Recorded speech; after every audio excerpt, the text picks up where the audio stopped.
Assalamualaikum warahmatullahi wabarakatuh. Pengajian Kitabul Ahkam halaman 14. Bismillahirrahmanirrahim.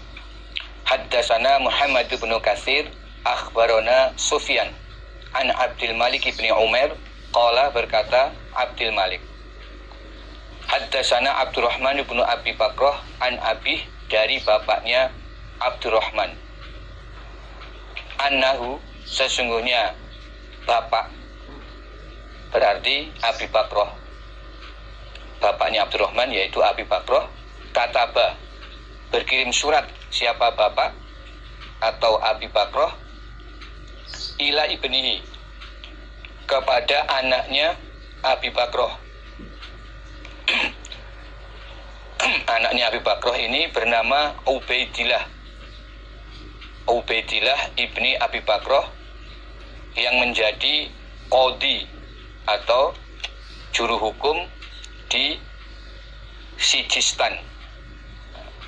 Wa kana ibnuhu Ubaidullah qadhiyan bi Sijistan.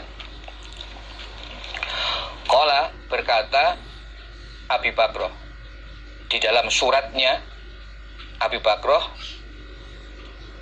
mengatakan, qala, bersabda siapa? Rasulullah sallallahu alaihi wasallam, la yaqdi, tidak boleh menghukumi, siapa? Al-hakamu, hakim,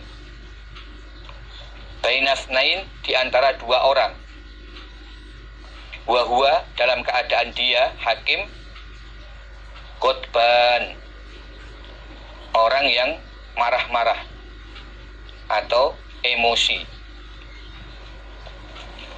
Abu Bakrah menasihati putranya yaitu Ubaidillah yang menjadi hakim di Sijistan.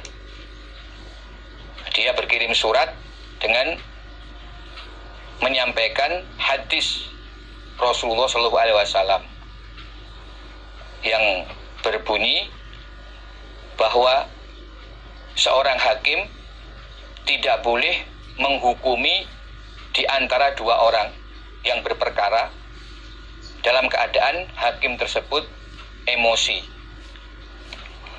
Jadi ketika hakim itu masih dalam keadaan emosi atau sebelumnya dia marah-marah karena sebab apapun, jadi pada waktu kondisi masih diliputi kemarahan, maka sebagai hakim dia tidak boleh untuk menyidangkan perkara dan memutuskan perkara. Karena apa? Karena orang dalam keadaan marah atau emosi, dia tidak bisa berpikir jernih. Sedangkan seorang hakim tugasnya adalah menemukan hukum yang adil. Itu diperlukan kejernihan pikiran di samping ilmu yang mumpuni, sehingga hakim tersebut bisa memutuskan hukum yang adil. Nah, ketika dia masih keadaan emosi, maka dilarang membuat keputusan. Jadi dia harus menunda persidangan sampai emosinya reda.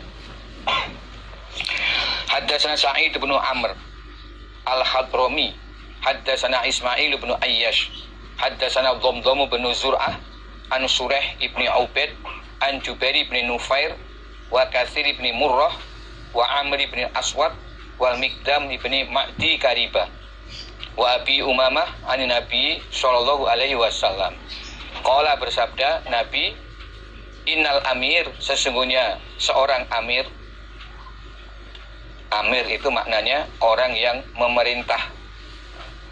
Jadi orang yang memang diberi wewenang untuk memerintah disebut amir, atau imam, atau sultan. Idza batagha, ketika mencari siapa amir, aribata, pada keraguan-raguan, maksudnya kejelekan,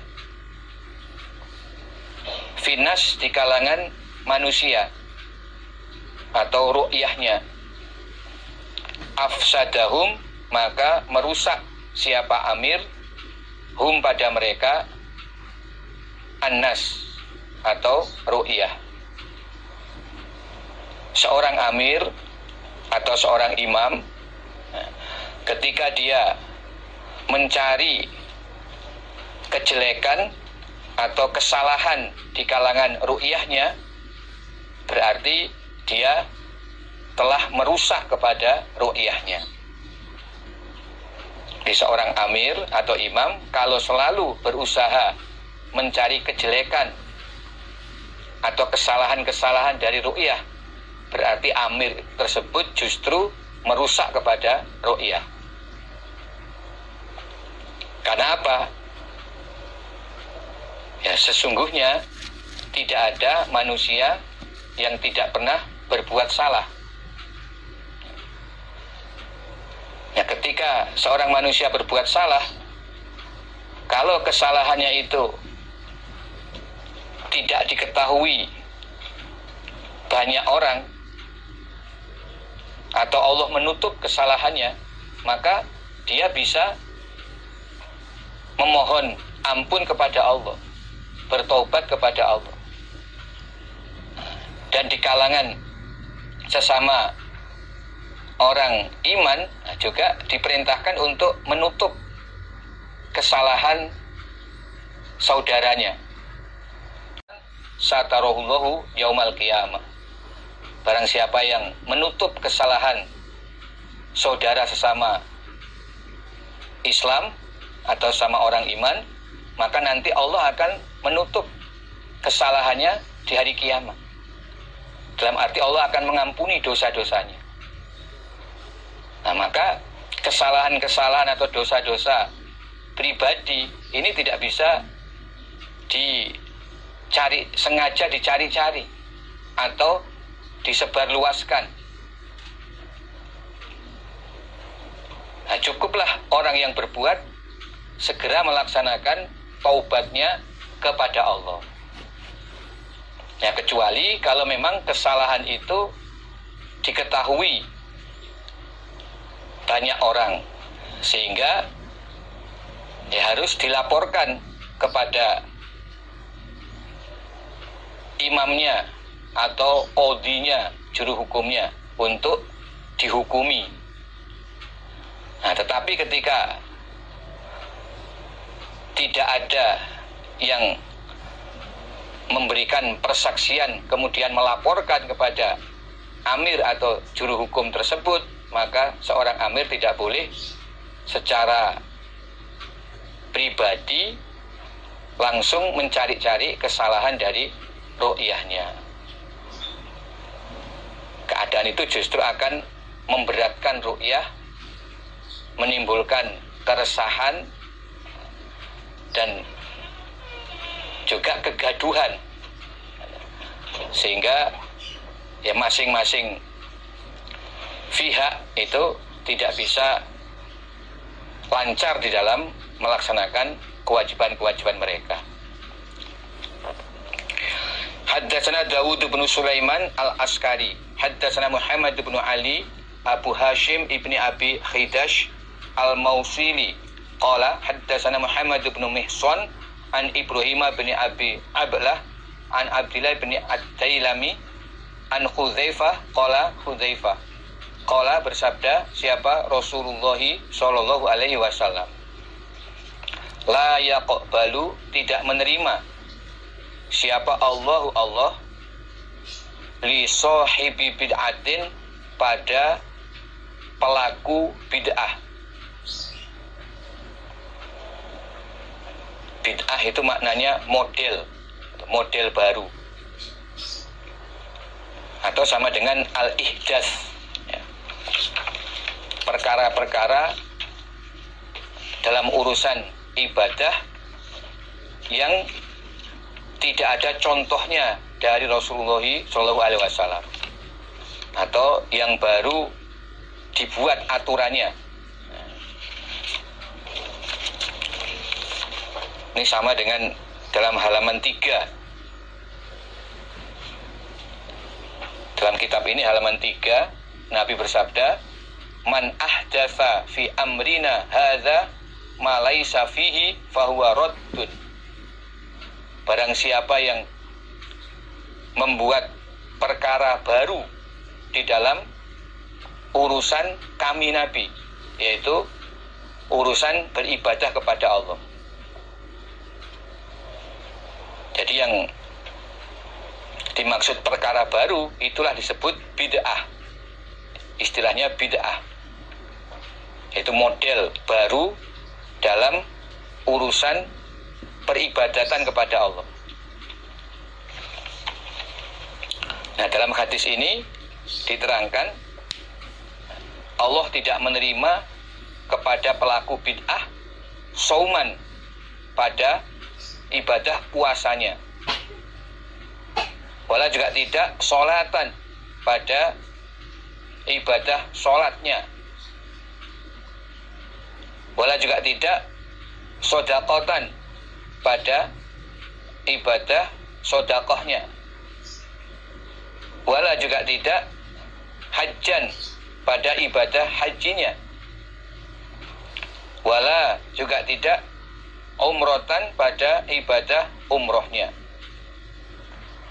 wala juga tidak jihadan pada ibadah jihadnya, jihad atau berjuang di jalan Allah, wala juga tidak sorfan ibadah sunnahnya, wala juga tidak adlan ibadah wajibnya.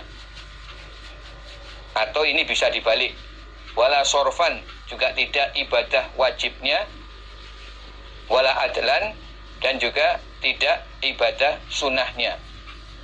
Jadi antara sorfan dan adlan ini bisa dibolak-balik. Yakhruju, keluar siapa sahibi bid'ah minal Islam, dari agama Islam, kama takhruju, sebagaimana keluar apa asy'aratu, seutas rambut atau sepotong rambut, minal ajin, dari adonan roti. Allah tidak menerima bagi pelaku bid'ah ibadah puasanya, sholatnya, sodakohnya, hajinya, umrohnya, jihadnya, ibadah wajib maupun ibadah sunnahnya. Nah, yang dimaksud Allah tidak menerima adalah Allah tidak memberikan pahala dari ibadah puasa, sholat, sodakoh, haji, umroh, ibadah wajib ataupun ibadah sunnah. Karena apa? Karena dia pelaku bid'ah. Jadi di dalam ibadah kepada Allah, Allah sudah menetapkan syariat atau cara ibadah yang harus dikerjakan oleh hamba Allah. Sudah ada model cara ibadah yang Allah tentukan, seperti sholat. Allah sudah memerintahkan umat Islam untuk sholat mengikuti sholatnya Rasulullah SAW. Kemudian Nabi pun bersabda, "Shollu kama ra'aitumuni usolli." Sholatlah kalian sebagaimana kalian melihat aku sholat.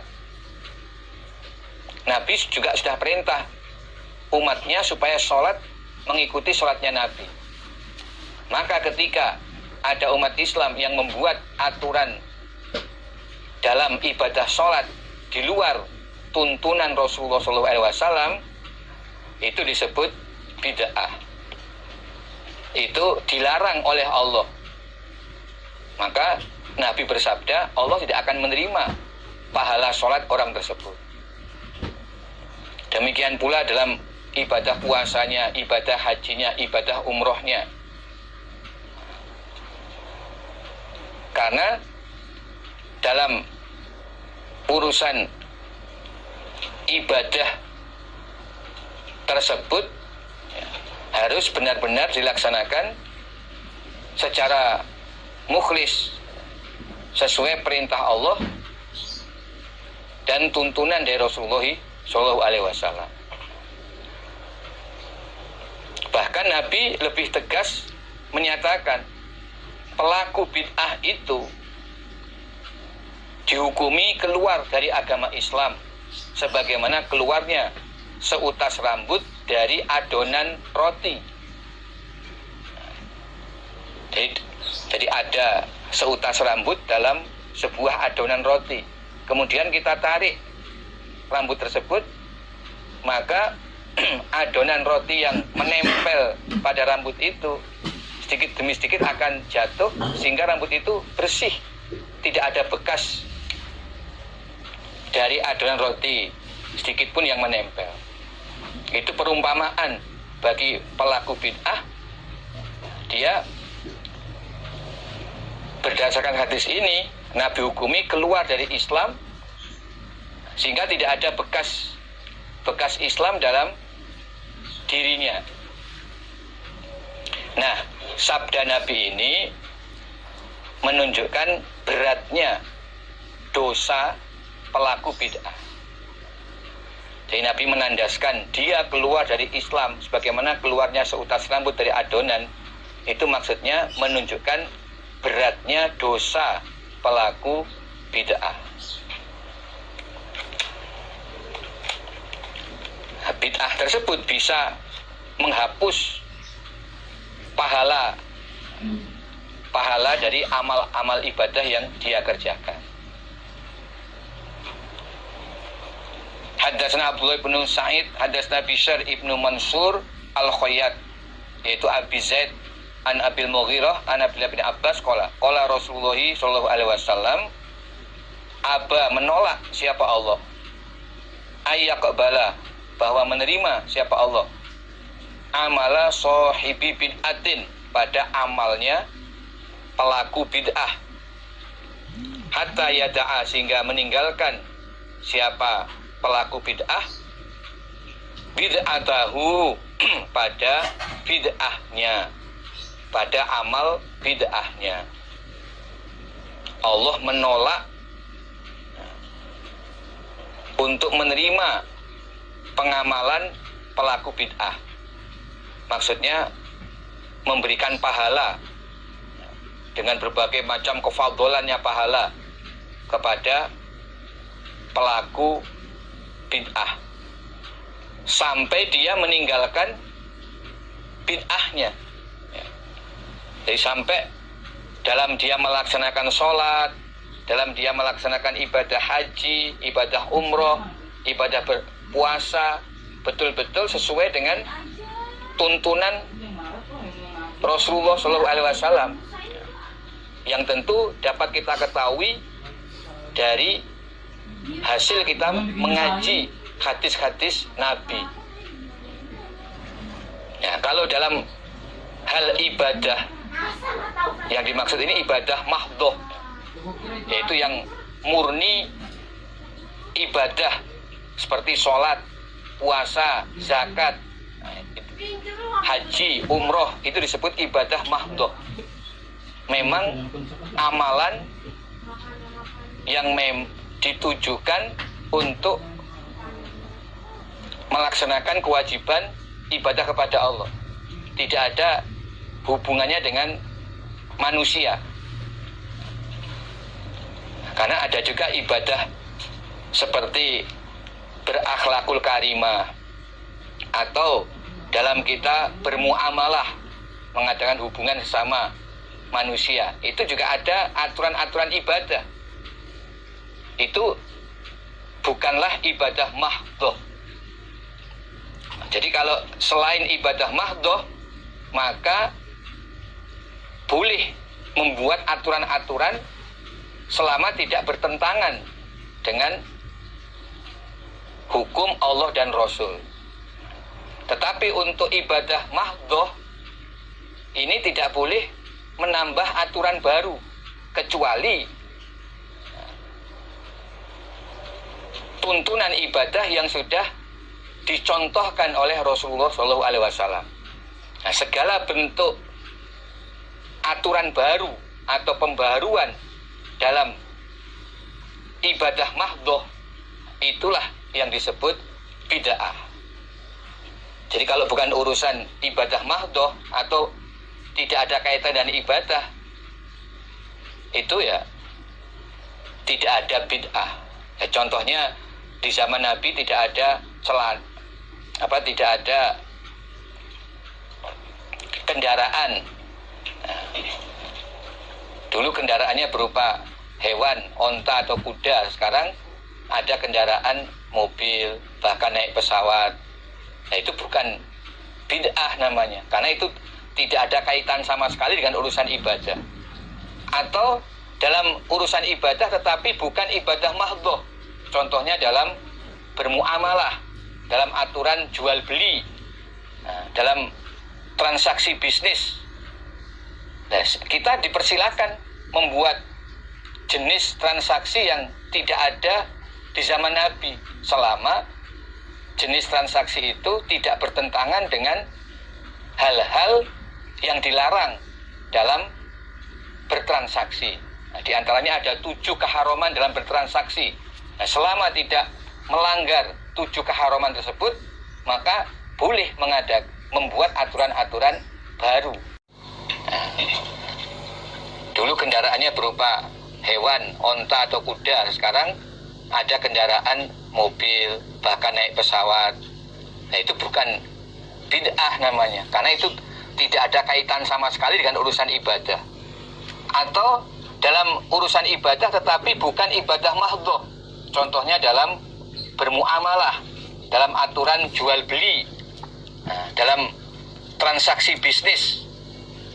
Nah, kita dipersilakan membuat jenis transaksi yang tidak ada di zaman Nabi, selama jenis transaksi itu tidak bertentangan dengan hal-hal yang dilarang dalam bertransaksi. Nah, di antaranya ada 7 keharaman dalam bertransaksi. Nah, selama tidak melanggar 7 keharaman tersebut, maka boleh membuat aturan-aturan baru. Itu dalam urusan ibadah yang bukan ibadah mahdhah. Tetapi khusus ibadah mahdhah seperti sholat, berpuasa, haji, umroh, ini sudah Nabi batasi. Tidak boleh membuat bentuk-bentuk aturan yang dikerjakan, diniati sebagai ibadah untuk mengharapkan ridho Allah, pahala Allah. Lalu aturan itu tidak ada contohnya dari Rasulullah SAW. Nah, itulah bid'ah, itulah yang dilarang, yang Nabi sabdakan. Dengan mengerjakan bid'ah, maka bisa jadi ibadahnya itu tidak diterima oleh Allah. Maka berdasarkan sabda Nabi ini, ya, kita khawatir bahwa amal kita tidak diterima oleh Allah. Karena itu, kita berusaha selalu beramal ibadah yang kita yakini bahwa amal ibadah kita ini sesuai dengan tuntunan Rasulullah SAW. Jangan sampai kita termasuk sebagai pelaku bid'ah. Karena itu, ya, kita harus mengaji betul hadis-hadis dari Rasulullah SAW, bagaimana cara sholat sesuai sholatnya Rasulullah, bagaimana cara ibadah haji, ibadah umroh sesuai dengan haji dan umroh yang dikerjakan oleh Rasulullah SAW. Wa haddatsani an Malik an Atha ibni Abi Muslim Abdillah al-Khurasani qala Rasulullah sallallahu alaihi wasallam, tasafahu, berjabat tanganlah kalian, atau saling berjabat tanganlah kalian, yadhhab, maka akan hilang apa al-ghil, unek-unek jelek.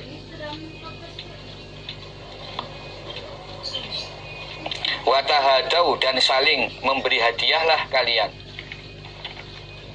tahabu, maka akan saling mencintai kalian. Wa talhab, dan akan hilang apa asyahna, itu dendam dan dengki. Asyahna itu dengki dan dendam. Salinglah berjabat tangan, maka unek-unek jelek yang ada di dalam hati akan hilang. Dengan berjabat tangan akan membersihkan isi hati yang jelek terhadap saudaranya. Dan salinglah memberi hadiah kalian, maka akan tumbuhlah rasa cinta di antara kalian, dan akan hilang sifat dengki atau dendam yang tersimpan di hati kalian. Nabi menganjurkan untuk menjaga kerukunan, persaudaraan, sehingga tidak ada iri, dengki, dendam, dan unek-unek yang jelek di kalangan sesama muslim. Maka supaya memperbanyak saling berjabat tangan dan saling memberikan hadiah. Wa haddatsani an Malik an Ibnu Syihab an Urwah ibni Zubair an Aisyata zauji Nabi sallallahu alaihi wasallam annaha, sesungguhnya Aisyah, qalat, berkata siapa Aisyah, ma khuyira, tidak disuruh memilih siapa Rasulullah sallallahu alaihi wasallam fi amrain, di dalam dua perkara, qattu, sama sekali, illa, kecuali, akhoda, mengambil siapa Nabi, aisarohuma, pada yang lebih mudah dari keduanya, yang lebih mudah dari dua perkara. Malam yakun, selama tidak ada apa perkara yang lebih mudah. Malam yakun, selama tidak ada apa perkara yang lebih mudah, isman, dosa. Fa'ingkana, maka jika ada apa perkara yang lebih mudah, atau apa aisaruhuma, adalah isman, dosa, karena maka ada siapa Nabi, abu adanas, lebih menjauhnya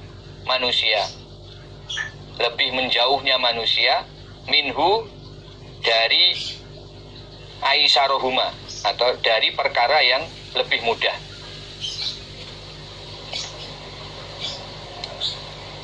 Tidaklah Nabi disuruh memilih di antara dua perkara, kecuali Nabi memilih yang lebih mudah, selama perkara yang lebih mudah itu tidak dosa.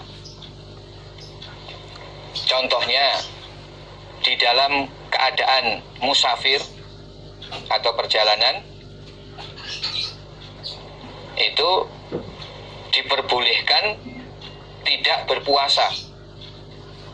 Jadi umpama di bulan Ramadan lalu melakukan perjalanan, ini ada dua perkara, boleh puasa, boleh tidak. Nah, Nabi memilih tidak berpuasa, karena tidak berpuasa Ramadan dalam keadaan musafir itu diperbolehkan. Jadi berpuasa boleh, tidak puasa boleh. Nabi akan memilih yang lebih ringan, yaitu tidak berpuasa. Apalagi kalau memang perjalanannya memberatkan. Tetapi kalau perkara yang lebih ringan itu dosa, Nabi akan menjauhi perkara itu. Wa man taqama, dan tidaklah menyiksa siapa Rasulullah sallallahu alaihi wasallam li nafsihi, karena dirinya Nabi, illa, kecuali antun tahaka, dirusak apa hurmatullah, kehormatan Allah, maksudnya peraturan Allah atau hukum Allah. Fayantakiyu, maka menyiksa atau menghukum siapa Nabi, lillah, karena Allah, biha, sebab hurmatullah atau sebab dirusaknya hurmatullah. Dan Nabi tidak menyiksa, maksudnya tidak membalas penganiayaan seseorang karena pribadi Nabi. Ketika ada seseorang katakan memukul diri Nabi atau mungkin sekedar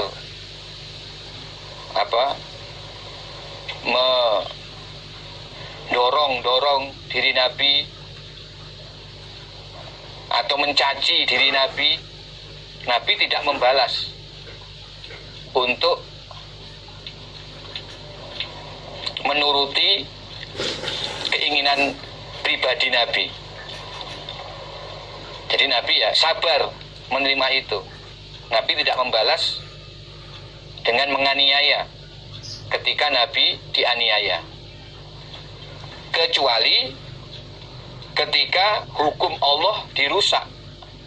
Ada orang melanggar hukum Allah, contohnya ada pencuri, maka Nabi akan menegakkan hukum karena Allah. Nabi akan memotong tangan si pencuri itu. Jadi kalau hukum Allah yang dirusak, Nabi akan bertindak menghukumi berdasarkan hukum Allah. Tetapi ketika diri pribadi Nabi dianiaya, Nabi tidak akan membalas penganiayaan itu karena menuruti keinginan pribadi. Haddatsana Abdullah, haddatsani Abi, haddatsana Abu Amir, haddatsana Hisham, yakni Ibn Sa'ad an Sa'id bin Abi Hilal, an Rabi'ah bin Saif, an Abdullah bin Amr, an Nabi sallallahu alaihi wasallam. Qala, bersabda Nabi, ma min muslim, tidak ada seorang Islam, yamutu, yang mati siapa muslim, yaumal jum'ah, pada hari Jumat,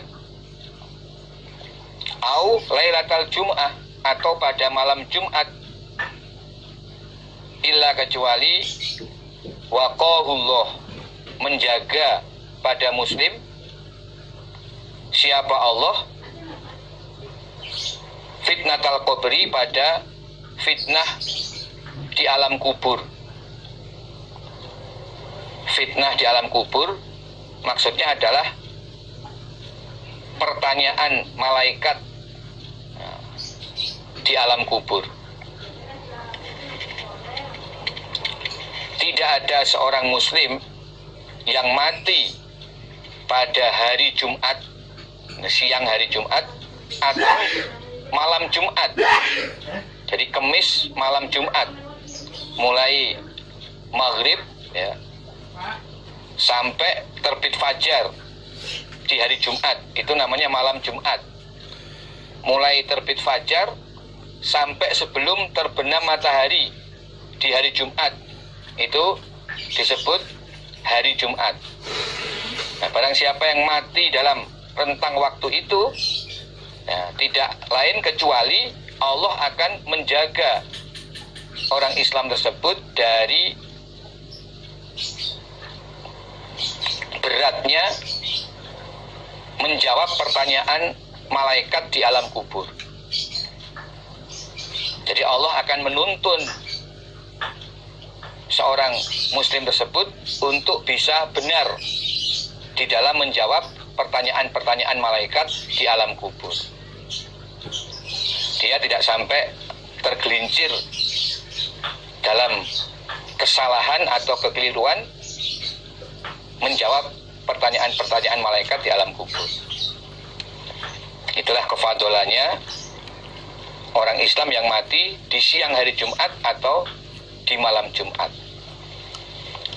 Haddatsana Abdullah, haddatsani Abi, haddatsana Waqi', haddatsana Dawud al-Audi an Abi Hurairah qala Rasulullah sallallahu alaihi wasallam, la yaqumanna, janganlah berdiri sungguh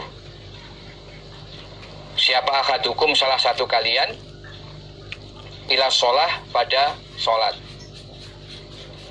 wabihi, dalam keadaan dengannya ahad, azan, ada gangguan, yaitu min ghaid, berupa berak, maksudnya apa, kebelet berak, au baul, atau kencing, maksudnya kebelet atau rasa ingin untuk kencing. Janganlah seseorang dari kalian berdiri untuk mengerjakan sholat dalam keadaan dia ada rasa keinginan untuk berak atau kencing. Jadi ketika kebelet atau ada rasa keinginan berak atau kencing, maka jangan mengerjakan sholat. Sehingga di waktu sholat keadaannya menahan keinginan berak atau kencing, itu bisa mengganggu kekhusyuan orang sholat. Maka Nabi melarang. Jadi bagaimana ketika seseorang sudah merasa akan kencing atau berak, maka ya segera mendatangi hajatnya itu, segera kencing dulu atau berak dulu, baru kemudian mengerjakan sholat, agar sholatnya tidak terganggu kekhusyuannya. Hadatsana Abdullah, hadatsani Abi, hadatsana Aswad bin Amir, qala, berkata Aswad, hadatsana Hasan, yakni Ibnu Shalih. Di hadatsana bercerita kepada kami Aswad, siapa Al-Hasan, yakni menghendaki siapa Aswad Ibnu Shalih. Yang dimaksud Aswad adalah Hasan Ibnu Shalih. An Ibni Abi Laila an Atha an Abi Hurairah an Nabi sallallahu alaihi wasallam. Qala, bersabda Nabi, idza dhaha, ketika menyembelih kurban, siapa ahadukum, salah satu kalian, falyakul, maka hendaklah memakan siapa ahad, min udhiyatihi, dari hewan sembelihan kurbannya, hewan sembelihan kurbannya ahad. Ketika seseorang menyembelih hewan kurban, maka hendaklah dia makan dari daging hewan kurbannya. Maksudnya dia boleh memakan daging dari hewan yang dia sembelih sebagai korban. Jadi di sini ada kalimat perintah falyakul, itu maksudnya perintah yang berarti memperbolehkan atau memberi izin. Jadi ketika seseorang menyembelih korban, dia boleh memakan daging dari hewan korban yang dia sembelih. Haddatsana Abdullah, haddatsani Abi, haddatsana Bahzun, haddatsana Hammad bin Salamah an Abi Imran an Abi Hurairah anna rajulan syaka, melaporkan siapa rajul, ila Nabi, kepada Nabi sallallahu alaihi wasallam, qaswata qalbihi, pada kerasnya hatinya rajul. Ada seorang laki-laki lapor kepada Nabi tentang hatinya yang keras. Jadi dia merasa hatinya itu keras, tidak bisa lemah lembut kasih sayang kepada orang lain, tapi kasar dan keras. Faqala, maka bersabda Nabi, imsah, mengusaplah engkau, ra'sal yatim, pada kepalanya anak yatim. Wa at'im, dan memberi makanlah engkau, al miskin, pada orang miskin. Jadi untuk menghilangkan kerasnya hati, sifat kerasnya hati, Nabi menganjurkan supaya sering mengusap kepala anak yatim dan sering memberi makan kepada orang miskin.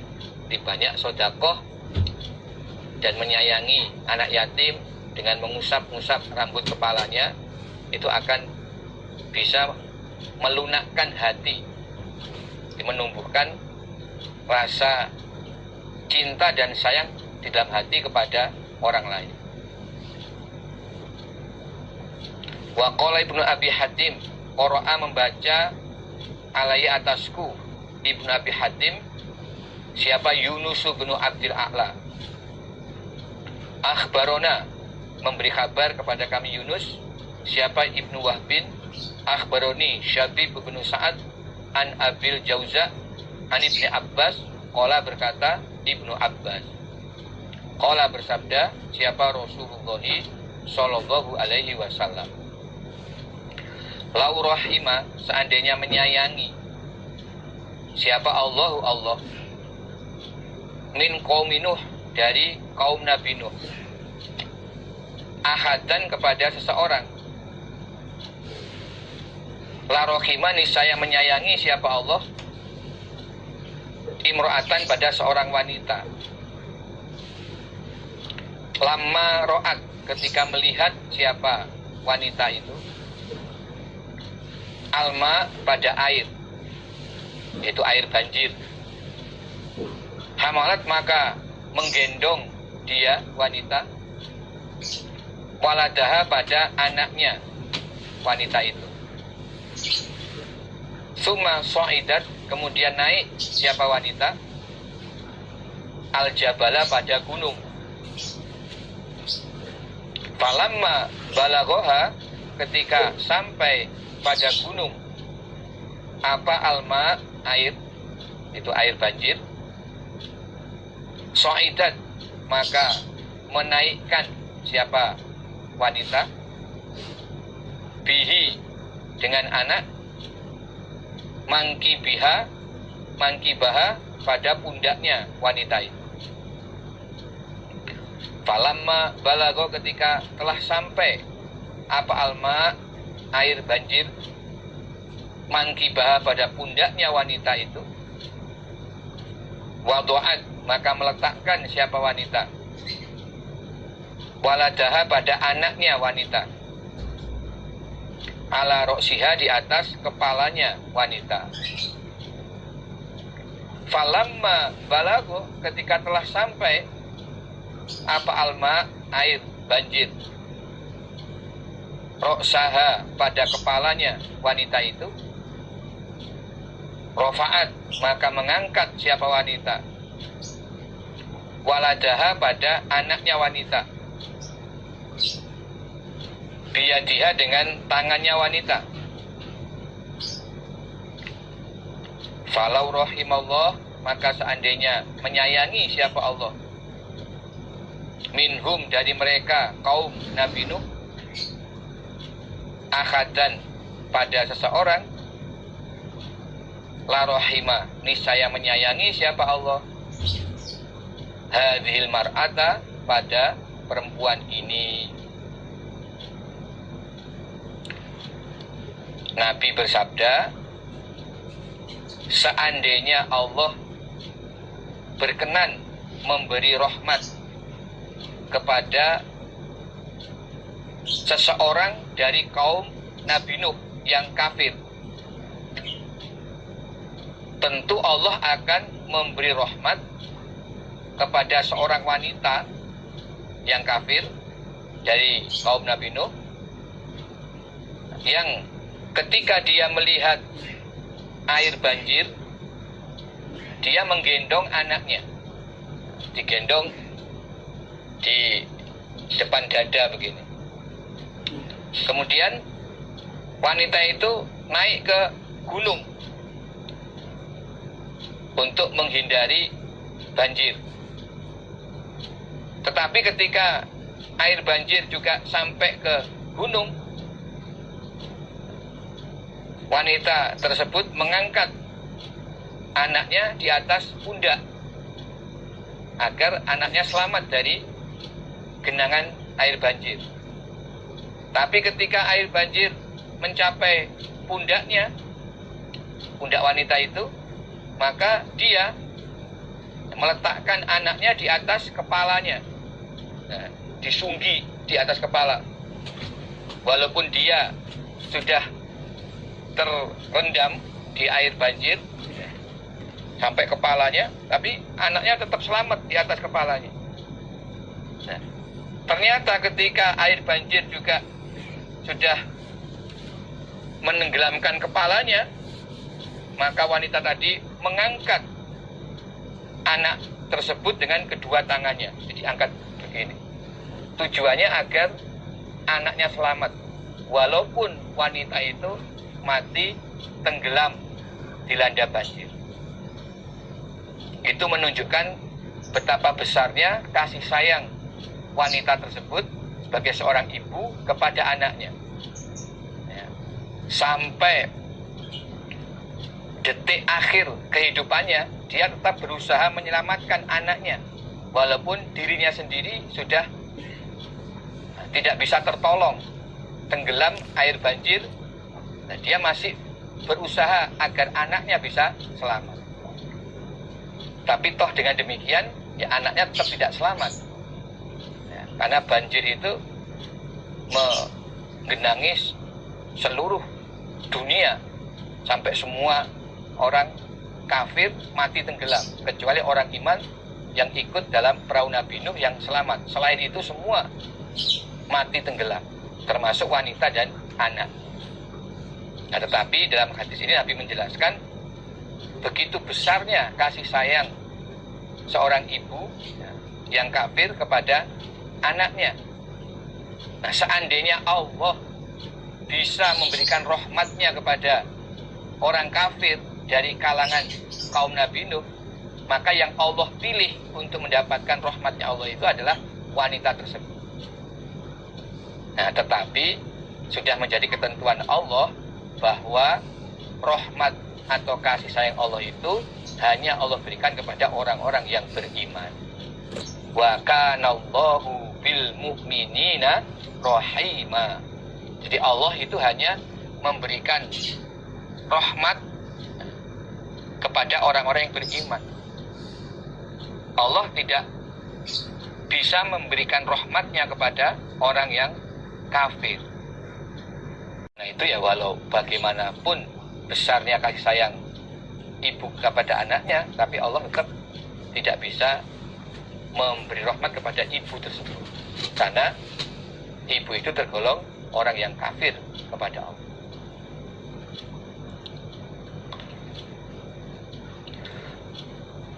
Nah, demikianlah dari hadis ini kita dapat mengetahui betapa berharganya keimanan yang Allah anugerahkan dalam hati kita. Iman kepada Allah, iman kepada para malaikat Allah, iman kepada kitab suci yang Allah turunkan. Nah, termasuk juga hadis Nabi. Ini juga bagian dari wahyu Allah, walaupun bukan termasuk dalam kitab suci, tetapi juga bagian dari wahyu Allah yang wajib kita iman padanya sebagai bentuk iman kita kepada Allah. Juga iman kepada para rasul, para nabi, iman kepada hari akhir, dan iman kepada qadar.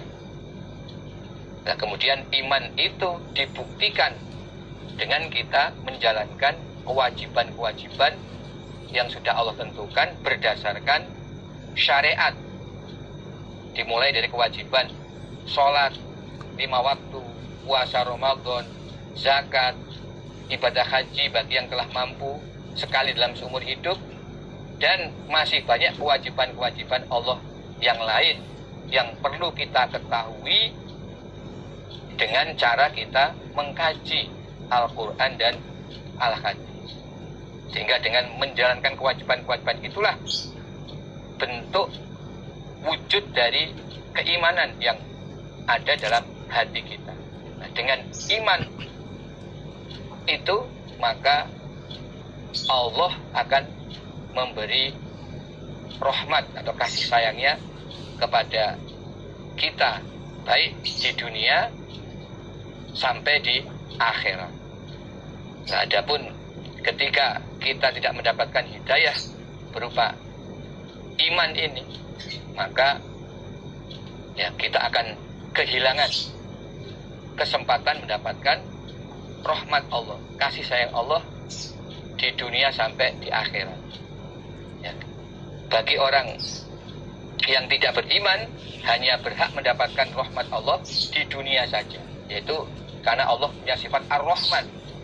Tetapi untuk rahmat Allah di akhirat khusus Allah berikan kepada orang-orang yang beriman.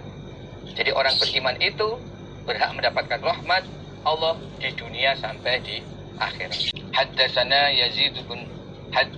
Yazid haddatsana Hammad bin Salamah an Asim bin Abi Najud an Abi Shalih an Abi Hurairah radhiyallahu an qala Rasulullah sallallahu alaihi wasallam, innallaha, sesungguhnya Allah, layarfa'u, niscaya mengangkat siapa Allah, ad-darajata, pada derajat, lil abdi sholih, bagi hamba yang sholih, yaitu hamba yang beriman, fil jannati, di dalam surga.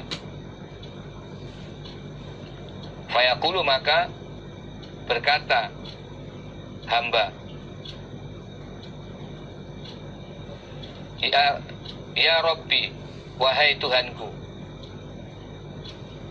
anna li hadihi, bagaimanakah li bagiku, hadihi, ini derajat. Fayaqulu, maka berfirman Allah, istighfari waladik, sebab istighfarnya atau memintakan ampunnya waladika, anakmu, laka, kepadamu. Allah mengangkat derajat seorang hamba yang sholih atau hamba yang beriman di dalam surga. Jadi contohnya seorang hamba yang beriman, menurut hisaban amalnya dia mendapat derajat ke 60, surga tingkat 60. Nah, tiba-tiba dia dimasukkan ke surga tingkat 90. Jadi ada kenaikan 30 derajat. Maka hamba yang solih tersebut berkata kepada Allah, wahai Allah, bagaimana saya bisa mendapatkan derajat yang setinggi ini? Kalau berdasarkan hisaban hanya tingkat 60 saya ini, tapi kok bisa dapat surga tingkat 90? Karena apa? Allah menjawab, tingginya derajat itu karena anakmu yang memintakan ampun kepadamu. Tingginya derajat adalah sebab istighfarnya anakmu terhadapmu. Ketika engkau meninggal dunia, anakmu berdoa memohon pengampunan untukmu. Nah, doa anakmu itulah yang menjadi tambahan pahala atas amalmu. Nah, maka doanya anak yang solih itu termasuk amal jariyah, amal yang pahalanya terus mengalir walaupun orang tuanya sudah meninggal dunia. Dan itu nanti akan Allah beritahukan di surga berupa naiknya derajat orang tua di dalam surga. Haddatsana Muhammad bin Ubaid, haddatsana Abban ibnu Ishaq, an Subbah ibni Muhammad, an Murrah al-Hamadani, an Abdillah bin Mas'ud, qala berkata Abdillah bin Mas'ud, qala bersabda siapa Rasulullah sallallahu alaihi wasallam, Innallaha sesungguhnya Allah qasama telah membagi siapa Allah bainakum di antara kalian akhlaqakum pada akhlak kalian, kama qasama sebagaimana membagi siapa Allah bainakum di antara kalian arzaqakum pada beberapa rezeki kalian. Allah membagi akhlak di antara kalian sebagaimana Allah membagi rezeki di antara kalian. Jadi akhlak atau watak, tabiat seseorang itu juga merupakan bagian pemberian dari Allah sebagaimana rezeki. Ada orang yang diberi rezeki banyak, ada yang sedikit. Demikian juga ada orang yang mendapat kebaikan akhlak banyak, sementara orang lain hanya Allah beri kebaikan akhlak yang sedikit. Jadi pembagian akhlak dari Allah ini sebagaimana pembagian rezeki. Dalam arti pembagian akhlak dan rezeki ini Allah tidak pilih. Orang iman akhlak baiknya banyak, rezekinya banyak. Orang kafir akhlak baiknya sedikit, rezekinya sedikit. Tidak selalu demikian. Jadi Allah membagi akhlak, tabiat atau watak asli kepada manusia ini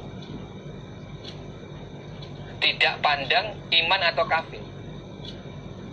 Sehingga bisa jadi ada orang kafir yang dapat bagian akhlak baik yang banyak. Bisa jadi.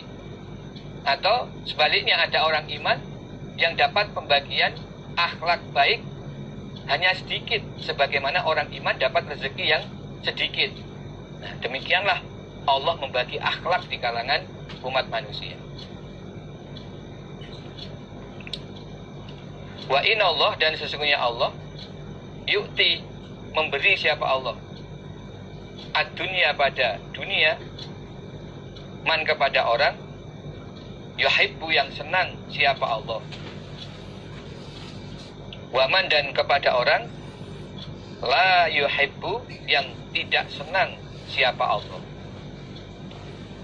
Dan Allah memberikan nikmat keduniaan berupa harta atau kesehatan, pangkat, termasuk rezeki, itu kepada orang yang Allah cintai, yaitu orang iman, juga kepada orang yang tidak Allah cintai, yaitu orang kafir. Jadi Allah tidak pilih-pilih atau memandang ini orang iman atau kafir. Semua Allah beri bagian dari nikmat-nikmat kehidupan dunia. Wala yu'ti dan tidak memberi siapa Allah ad-din pada agama illa kecuali man kepada orang ahabba yang cinta siapa Allah.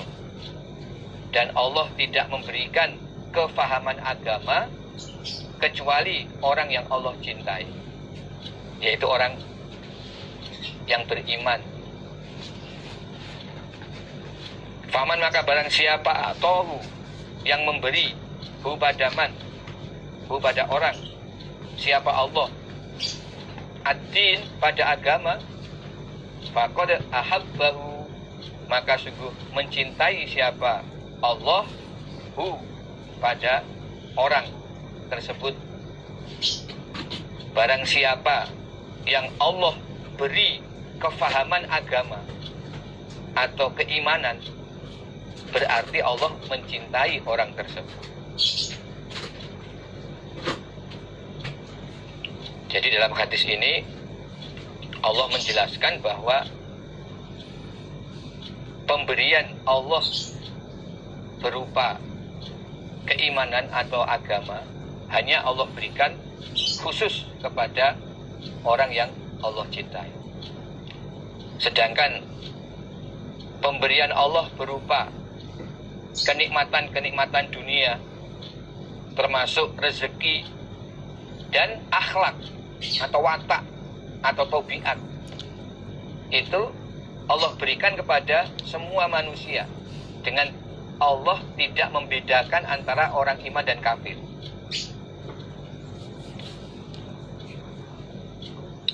Jadi akhlak atau tabiat itu juga bagian dari rezeki.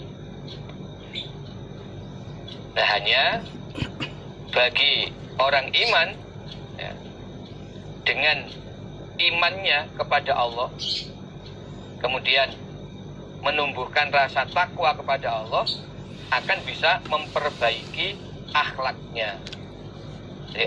Jadi orang iman, akhlaknya itu bisa berubah dengan keimanan, ketakwaan yang Allah berikan. Dan memang seharusnya orang iman menerapkan akhlakul karimah itu atas dasar keimanan dan niat untuk mencari pahala. Jadi bukan sekedar menerapkan akhlak tabiat semata, karena kalau hanya berdasar akhlak tabiat semata, itu sesungguhnya atau pada dasarnya semua manusia juga sudah diberi oleh Allah. Itu bagian dari rezeki, seperti sifat kejujuran, sifat amanah, itu bagian dari rezeki. Orang kafir pun banyak yang jujur, banyak yang amanah. Kadang orang iman ada yang tidak jujur, tidak amanah, bisa jadi.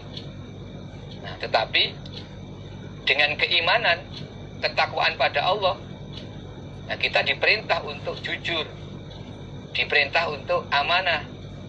Nah, sehingga orang yang dicintai oleh Allah, dijadikan orang yang beriman dan bertakwa, dia akan bisa merubah akhlaknya atas dasar iman dan niat mencari pahala. Sehingga ketika dia mempraktekkan akhlak karimah itu menjadi bagian dari ibadahnya kepada Allah. Jadi ketika menerapkan akhlak itu diniati mencari pahala atas dasar iman, atas dasar mentaati perintah Allah, mengikuti tuntunan Rasulullah SAW. Laqad kana lakum fi Rasulillah uswatun hasanah. Nah, itulah yang sudah kita kaji dalam Kitabul Adab. Jadi akhlak adab bagi orang iman itu bagian dari ibadah. Tapi sungguhnya akhlak adab itu juga sudah Allah bagikan kepada semua manusia, sama dengan Allah bagi rezeki. Nah, yang Allah berikan sebagai pemberian istimewa hanya kepada orang yang Allah cintai, itu adalah berupa keimanan atau kefahaman agama. Maka bersyukurlah orang yang telah mendapatkan hidayah berupa iman dan paham agama. Berarti Allah mencintai orang tersebut. Haddatsana Abu Bakar ibnu Abi Syaibah wa Ali ibnu Muhammad wa Ishaq ibnu Ibrahim bin Habib qalu, berkata mereka para rawi, yaitu Abu Bakar, Ali dan Ishaq. Haddatsana Abu Muawiyah haddatsana A'mash an Ibrahim anil Aswad an Aisyata, qalat, berkata Aisyah, qala, bersabda siapa Rasulullah sallallahu alaihi wasallam, Inna atyabama akala rojulu, sesungguhnya lebih baiknya apa-apa akala yang memakan siapa arrojul seorang laki-laki adalah min kasbihi dari hasil kerjanya. Wa inna waladau, dan sesungguhnya anaknya rojul min kasbihi termasuk dari hasil kerjanya rojul. Sebaik-baiknya apa-apa yang dimakan oleh seseorang adalah dari hasil kerjanya. Jadi bukan dari pemberian orang lain, apalagi dari hasil meminta-minta, itu haram. Tetapi rezeki yang paling baik adalah dari hasil kerja sendiri.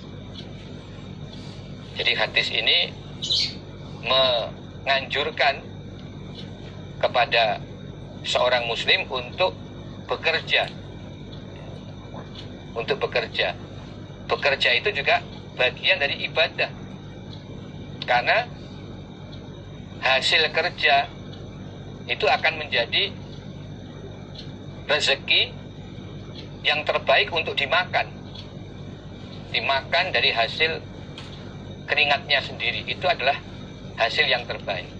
Berarti juga mendapat pahala yang terbaik. Kemudian untuk diketahui bahwa anak itu bagian dari hasil kerja orang tua. Berarti harta anak itu juga bagian dari hasil kerja orang tua. Maka orang tua berhak untuk makan dari hasil kerja anaknya.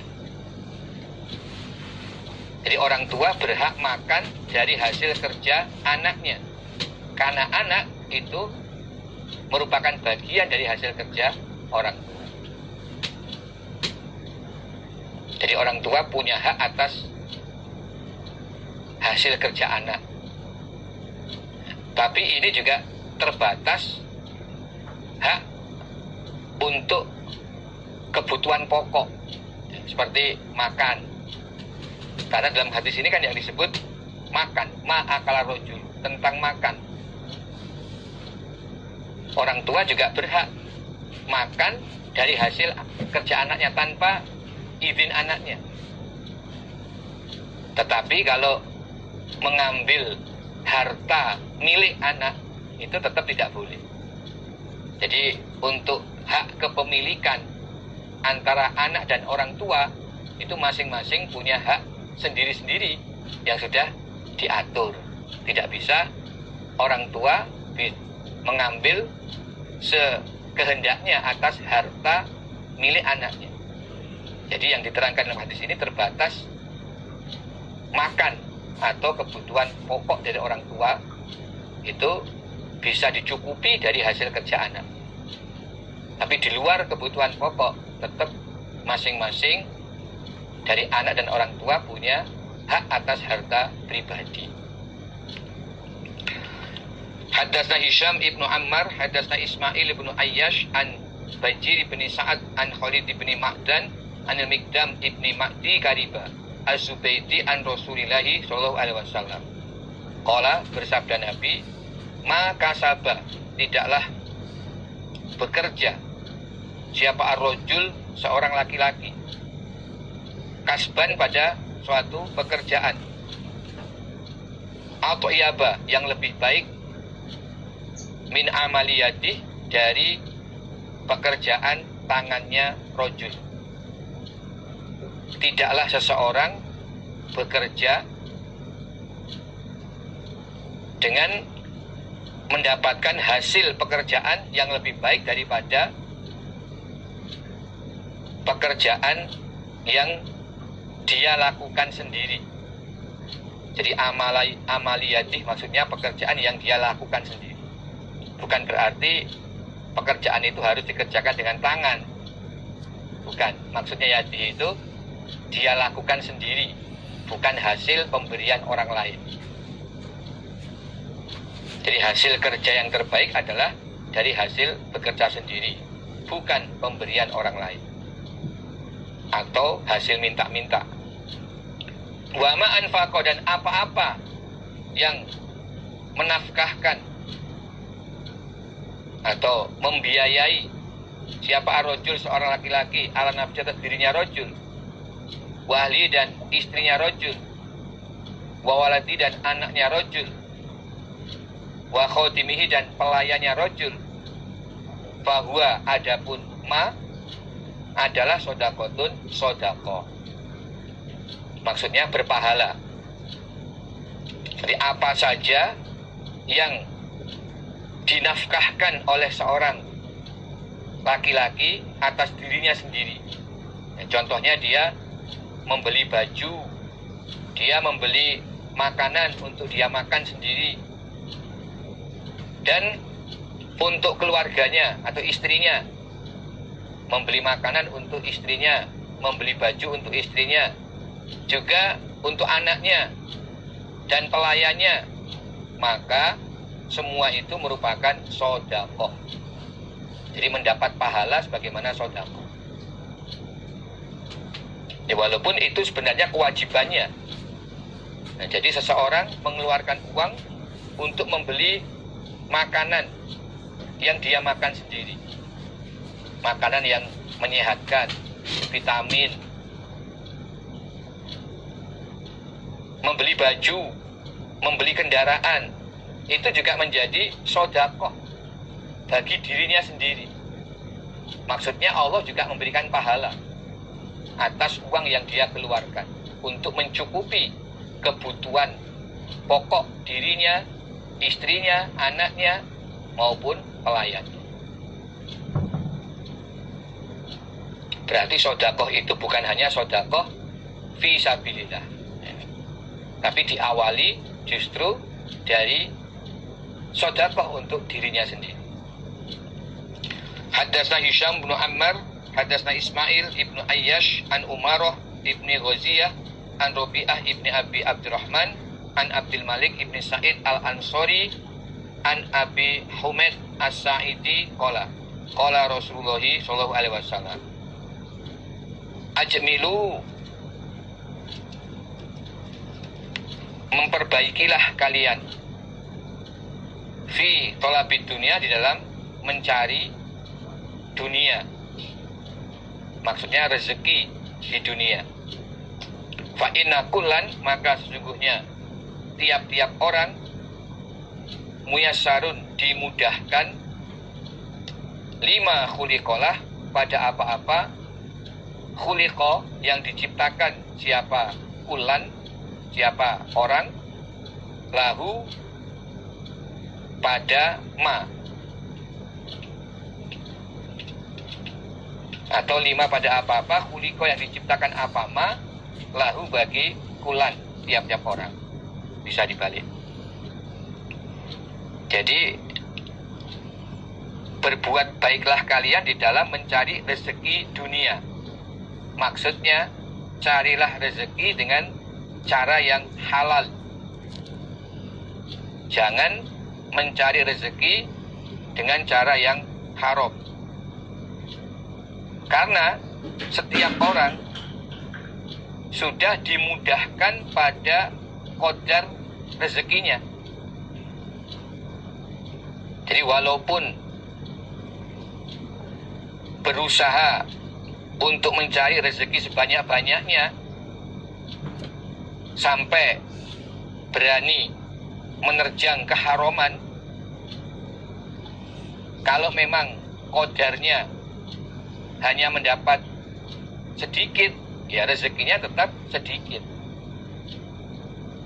Nah sebaliknya, walaupun dalam bekerja ya secara sederhana, ya, tidak menyita, menghabiskan waktu dan kegiatan, karena sebagian waktu untuk ibadah, sebagian kegiatan untuk melaksanakan kewajiban-kewajiban ibadah, sehingga sisa waktu yang ada itulah yang digunakan untuk mencari dunia. Di dalam mencari dunia pun juga membatasi diri dengan hanya mengambil yang halal atau menggunakan cara yang halal, tidak mau mengambil yang haram dan tidak menggunakan cara yang haram. Dia batasi diri, waktunya terbatas, kegiatannya terbatas, lingkupnya juga terbatas pada yang halal saja. Tetapi kalau memang qadarnya dapat rezeki banyak atau kaya, tetap dia akan mendapatkan rezeki sesuai dengan qadarnya. Karena setiap orang sudah dimudahkan oleh Allah pada qadar. Nah, jadi jatah rezeki itu sudah ada qadarnya. Maka tidak perlu berlebihan sampai menerja yang haram, tetapi harus bisa membatasi diri secukupnya dan mencukupkan diri dengan yang halal. Nah, jangan sampai mengatakan cari yang haram saja sulit, apalagi yang halal. Itu tidak boleh diikuti kata-kata itu. Sebagai orang iman tetap harus bertahan, mencukupkan diri dengan mencari rezeki yang halal dengan cara yang halal, dengan tetap tidak meninggalkan kewajiban ibadah. Toh jatah rezeki sudah ada qadarnya dan tidak akan bisa lepas dari qadar itu. Haddatsana Ismail bin Bihram, haddatsana Hasan bin Muhammad bin Utsman, zauju binti Sya'bi, suami dari anak perempuannya Sya'bi. Haddatsana Sufyan anil A'mash ana Yazid ar-Raqashi an Anas Malikin qala Rasulullah sallallahu alaihi wasallam, a'dhamun nas, lebih besarnya manusia apanya, hamman, cita-citanya, adalah al-mu'minu, orang iman, alladzi yang yahumu, bercita-cita siapa mukmin, bi amri dunyahu, dengan perkara dunianya mukmin, wa amri akhiratihi, dan perkara akhiratnya mukmin. Manusia yang paling besar cita-citanya adalah orang iman yang bercita-cita sukses urusan dunianya dan sukses urusan akhiratnya. Jadi manusia yang paling besar cita-citanya itu adalah orang iman. Karena apa? Orang iman itu punya cita-cita sukses urusan dunia dan akhirat. Kalau selain orang iman, cita-citanya hanya untuk sukses keduniaan saja, tidak bercita-cita sukses akhiratnya, maka sebenarnya manusia yang cita-citanya paling besar itu orang iman. Sebab orang iman selain bercita-cita sukses dunia, juga tujuan utamanya justru sukses di akhirat. Jadi ini menjelaskan orang iman itu adalah manusia yang cita-citanya paling besar. Nah, kemudian dalam praktek untuk bisa sukses dunia akhirat, caranya adalah dengan mengutamakan urusan akhirat. Itu kuncinya. Ya, bukan berarti dua cita-cita ini berjalan seimbang. Itu tidak bisa. Tidak bisa. Jadi dalam praktek untuk bisa sukses dunia akhirat, caranya adalah mengutamakan sukses akhirat, sehingga nanti dunianya secara otomatis atau dengan sendirinya akan ikut sukses. Sebab bagi orang iman, sukses dunia itu adalah manakala bisa memanfaatkan keduniaan ini untuk sukses di akhirat. Jadi tidak ada artinya sukses di dunia ketika akhiratnya tidak sukses. Dan tidak bisa seseorang sukses akhiratnya tanpa melalui kehidupan di dunia. Haddatsana Abu Bakr bin Abi Syaibah, haddatsana Khalid bin Makhlad, haddatsana Abdullah bin Sulaiman an Muadz bin Abdillah bin Hubab an Abi an Ammi, dari bapaknya Muadz dari pamannya Muadz. Qala berkata pamannya Muadz, kuna ada kami di majlis, dalam suatu majlis. Majlis itu ya orang-orang yang sedang duduk berkumpul. Faja'a, maka datang siapa an-nabiyyu, Nabi sallallahu alaihi wasallam. Wa ala ra'si, dan atas kepala Nabi atharuma, bekas air. Nabi datang dalam keadaan rambut kepala beliau basah dan air yang membasahi rambut masih terlihat, bahkan menetes. Faqala, maka bersabdalah, faqala, maka berkata lahu kepada Nabi, siapa ba'duna, sebagian kami para sahabat, naroka, melihat kami pada engkau Nabi, al-yauma, pada hari ini, thayyiban nafs, senangnya hati. Nabi, kami melihat engkau di hari ini, hati engkau kelihatannya kok senang atau kelihatan bahagia. Faqala, Nabi, ajal, iya, walhamdulillah, dan segala puji bagi Allah. Ya, memang hari ini saya bergembira. Suma afadha, kemudian membicarakan siapa al-qaumu, kaum, fi zikril ghina, di dalam menyebutkan tentang kaya. Nah, kemudian para sahabat masuk dalam pembicaraan tentang kekayaan. Faqala, Nabi, la ba'sa, tidak bahaya, bil ghina, dengan kaya, limanit taqa, bagi orang yang bertakwa. Siapa orang? Jadi kekayaan tidak membahayakan bagi orang yang bertakwa.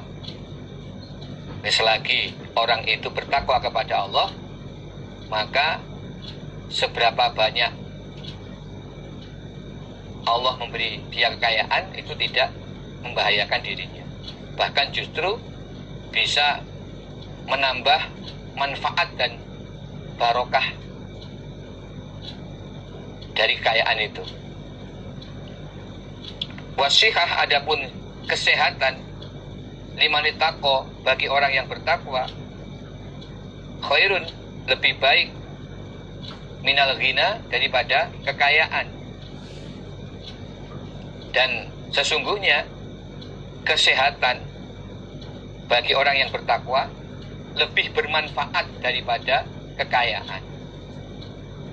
Jadi kesehatan itu lebih bermanfaat daripada kekayaan bagi orang yang bertakwa. Sebab walaupun dia kaya, tetapi ketika sakit, ya kekayaannya juga kurang bisa dia manfaatkan. Wa tibu nafsi, dan senangnya hati, minan naim, termasuk beberapa kenikmatan. Nah, hati yang senang, gembira, itu termasuk bagian dari berbagai macam nikmat. Maksudnya, ketika seseorang di suatu saat diberi hatinya merasa senang gembira, itu wajib disyukuri, karena itu juga bagian dari nikmat. Jadi nikmat Allah bukan hanya berupa harta atau kesehatan, tetapi hati yang senang atau sehat secara kejiwaan, itu juga nikmat yang besar. Bukan hanya sehat fisik, bukan hanya kekayaan. Kadang ada orang kaya, fisiknya sehat, tetapi hatinya susah, itu juga menderita. Sebaliknya ada yang hartanya sedikit, sakit kondisinya, tetapi tetap bisa merasa senang karena hatinya gembira. Jadi kegembiraan itu juga bagian dari nikmat yang Allah berikan. Haddatsana Ismail bin Abdillah qala haddatsani Ibnu Wahab an Yunusa an Ibnu Syihab qala haddatsani Urwa bin Zubair ana Aisyah radhiyallahu anha qalat, berkata Aisyah, lammas tukhlifah, ketika dijadikan khalifah siapa Abu Bakar As-Siddiq, Abu Bakar As-Siddiq, qala, maka berkata siapa Abu Bakar,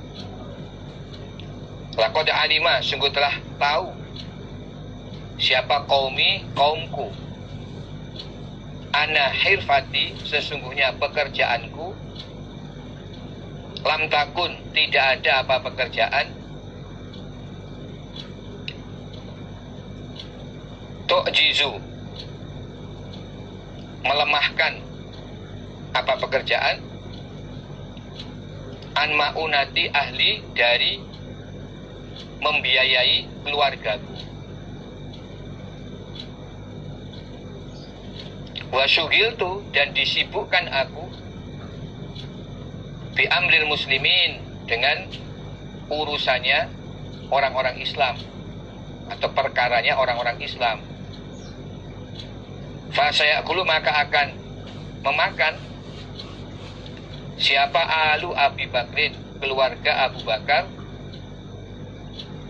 min hadzal mal, dari ini harta, yaitu harta sabilillah atau baitul mal.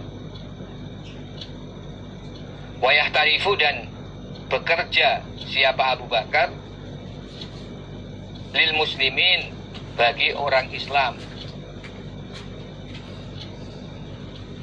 fihi, di dalam harta.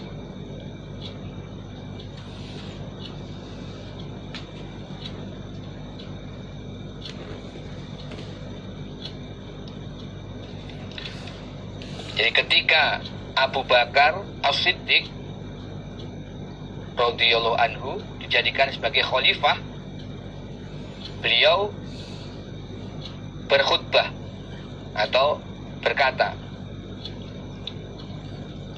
kaumku telah mengetahui bahwa pekerjaanku dulu sebelum jadi khalifah tidaklah lemah dari membiayai kebutuhan keluargaku. Jadi dulu sebelum saya diangkat sebagai khalifah, saya punya pekerjaan yang cukup untuk membiayai kebutuhan keluarga. Di Abu Bakar termasuk saudagar, pedagang yang cukup kaya. Tetapi setelah saya diangkat sebagai khalifah, saya disibukkan mengurusi perkaranya kaum muslimin, sehingga tidak sempat bekerja lagi, tidak sempat mengelola usaha pribadi, karena sudah disibukkan dengan mengurus perkaranya kaum muslimin. Karena itu keluarga Abu Bakar akan makan dari harta sabilillah ini.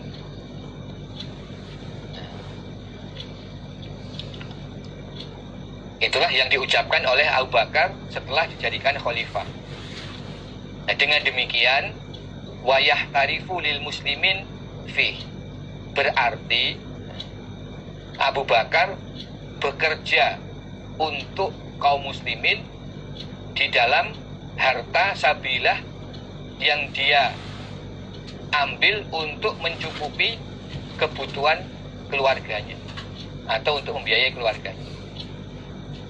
Jadi ucapan Khalifah Abu Bakar itu sampai pada kalimat min hadal mal titik. Kemudian wayah tarifu lil muslimin fi, itu keterangan. Maksudnya dengan demikian berarti Abu Bakar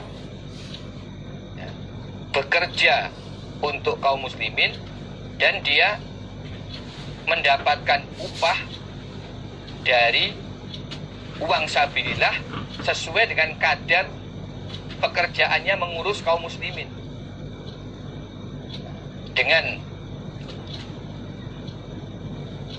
upah dari uang sabilillah itu dia mencukupi kebutuhan keluarganya. Itu maksudnya. Jadi Abu Bakar mengambil harta sabilillah bukan tanpa hak, tetapi dia mengambil sebagai ganti upah kerjanya. Kalau dulu dia bisa bekerja secara pribadi, sekarang tidak bisa.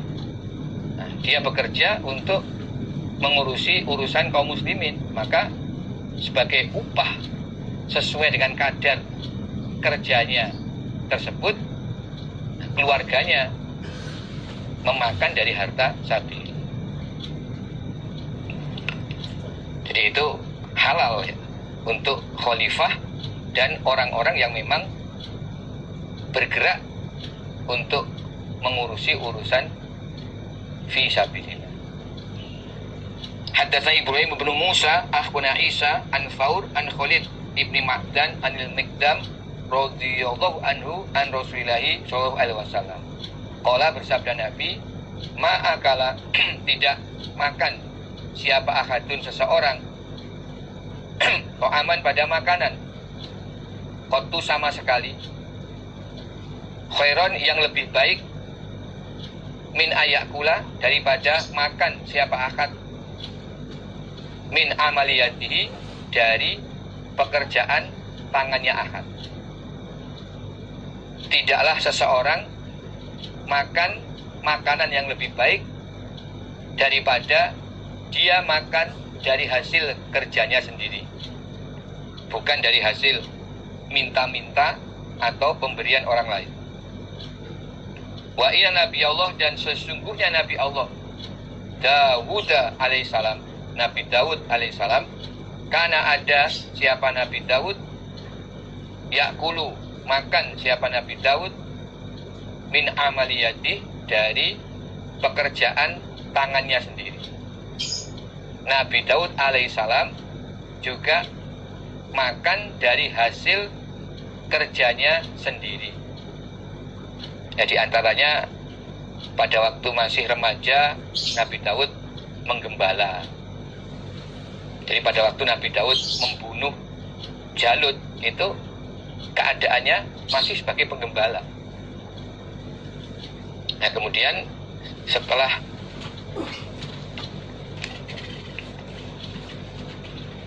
menginjak dewasa, Nabi Daud itu punya keahlian, dengan kekuatannya bisa membuat baju perang atau baju besi.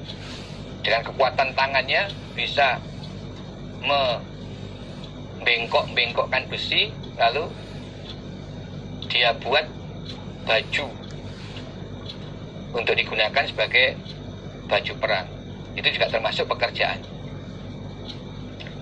Haddatsana Yahya bin Musa, haddatsana Abdul Razzaq, akhbarana Ma'mar an Hammam bin Munabbih, haddatsana Abu Hurairah an Rasulillah sallallahu alaihi wasallam, anna Dawud alaihi salam, sesungguhnya Nabi Dawud alaihi salam, karena ada siapa Nabi Dawud, la yakulu tidak makan siapa Nabi Dawud, ila min amaliyati kecuali dari pekerjaan tangannya sendiri. Maksudnya Nabi Daud makan dari hasil kerjanya sendiri. Di antaranya menggembala atau membuat baju besi.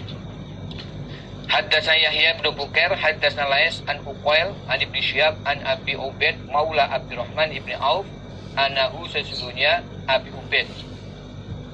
Maula itu bekas budaknya Abdurrahman bin Auf.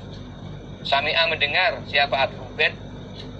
Abu Hurairah pada Abu Hurairah radhiyallahu anhu. Yaqulu berkata Abu Hurairah, qala bersabda siapa Rasulullah sallallahu alaihi wasallam, la ayyah tatiba niscaya mencari kayu bakar siapa ahadukum salah seorang kalian husmatan pada sebongkok atau seikat kayu bakar ala dhori di atas punggungnya khairun adalah lebih baik min ayas ala daripada minta-minta siapa akadan pada seseorang yang lain. Fayu'tiyahu maka memberi siapa orang lain hu pada akadukum au yamna'ahu atau mencegah siapa akadan atau orang lain itu hu pada akadukum.